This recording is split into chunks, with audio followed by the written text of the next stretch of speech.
पोरी जरा सगळ्यांना वाकून नमस्कार कर ना पावणे मंडळीला. बघू जरा वाकून नमस्कार तरी तुला करता येते का? तात्यांपासून सुरुवात कर. आणि वाकून पाया पडायची सवय लाव. काय पाहुणे मंडळी, अहो हा मोठा गोतावळ आहे. घरातच चांगले 30-35 माणसं आहेत. लग्नानंतर पाया पडून पडून कंबर दुखायला लागायची नाही तर पोळीची सवय लावून घ्यायला वाकून पाया पडायची. जेवण बनवता येतं पोळीला? हो नाही बाई, काय नाही आज नुसते म्हणतात आजच्या घडीत. म्हणजे बघा राग मानून घेऊ नका बरं का मी खोलात जाते म्हणून. पण कसं आहे ना, आजच्या जगात नुसते म्हणतात जेवण येते म्हणून पोरीला. नंतर लग्न झाले बाई कळतो. पोरगी ते युट्यूबवर मोबाईल घेऊन बसली बघत. 2 चमचे तेल टाकव, 3 चमचे मीठ टाक, 4 चमचे चटणी टाकव. त्याला काही स्वयंपाक म्हणतात का पाहुणे मंडळी? राग मानून घेऊ नका बरं का. आता एवढ्या मोठ्या गोठवल्यासाठी रोज स्वयंपाक करायचा हा? म्हणजे ते युट्यूबवर करून चालतंय की सांगा बरं? ते युट्यूब 4 चमचे टाकून 5 चमचे टाकूपर्यंत झालं उजळून मावायचं. झालं रात्रीच्या जेवणाची वेळ व्हायची. राग मानून घेऊ नका बरं का पाहुणे मंडळी. जे ते तोंडावे आपलं. पण सवय लावून घ्यायला सांगा बरं का जास्त जेवणाची. आता तुमचं तसं घर आणि तुमच्या ती माणसं बघता तशी हाटावं मोजायचीच माणसं आहेत. पोरीला काही 4 लोकांपेक्षा जास्त जेवण बनवायची सवय नसेल काय तर त्या वाटते तसं बघून मला. पण आता सवय करून घ्यायला सांगा तिला. ठीक आहे, रोज 20, 25, 30 लोकांचं जेवण लागतंच. मोठा घोटाळा आहे. एकत्र कुटुंब आहे. सांगितलं नाही का जुनूने तुम्हाला?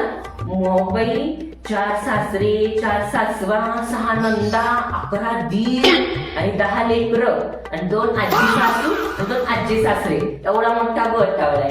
आणि मग आम्ही 4 जणी बहिणी आहोत, आत्या.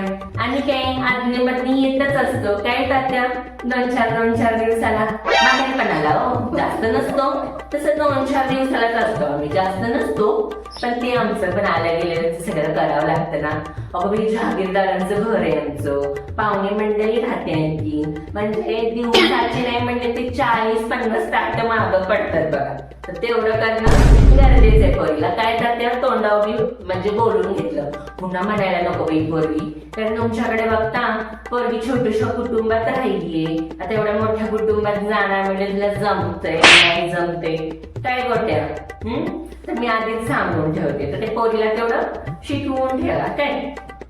तर पाहुणी मंडळी तुम्हाला काही हरकत नसेल बघा, म्हणजे तुम्हाला काही हरकत नसेल तर पोरीला काही मी 4 संसारिक गोष्टी विचारू का हो?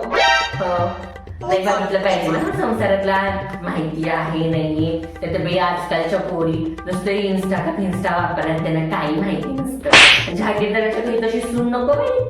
या 40 वेळेला झालेली चुकी मी आता परत करायची. हा विचारू ना? बर.